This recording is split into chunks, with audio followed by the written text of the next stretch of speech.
जापानी sensor technology वाले imported चूल्हे का स्टॉक हमारे पास पहुंच चुका है, जिसमें आपको रिनाई प्लोमा के डिफरेंट मॉडल मिल जाएंगे। इसमें आपको नॉन स्टिक वाले मॉडल भी मिल जाएंगे, घर की गैस वाले मॉडल भी मिल जाएंगे। इसमें आपको दो बर्नर मिल जाते हैं सेंसर टेक्नोलॉजी के साथ। ये सेंसर का जो काम है, अगर इसके ऊपर कोई भी चीज़ आप बना रहे हैं, ओवर हीट की वजह से खाना जलेगा नहीं, ओवर हीट की वजह से दूध बॉयल नहीं होगा, और इसके अलावा 75% गैस की सेविंग करते हैं। अगर आप बर्नर खुला छोड़ देते हैं, कोई भी बर्तन आपने इसके ऊपर नहीं रखा हुआ, तो ये सेंसर जो है ऑटो आग को कम कर देगा।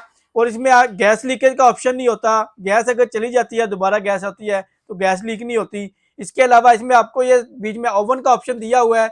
ये ओवन में आप बेकिंग वगैरह कर सकते हैं, आपने तिक्के बनाने हैं, कोई भी चीज़ बनानी है तो वो आप इसके अंदर बना सकते हैं। का चूल्हा है, ऑनलाइन ऑर्डर बुक भी कर सकते हैं, शॉपजे करके भी ले सकते हैं। रेट हमारे पास स्टार्ट हो रहे हैं 18,500 रुपये से।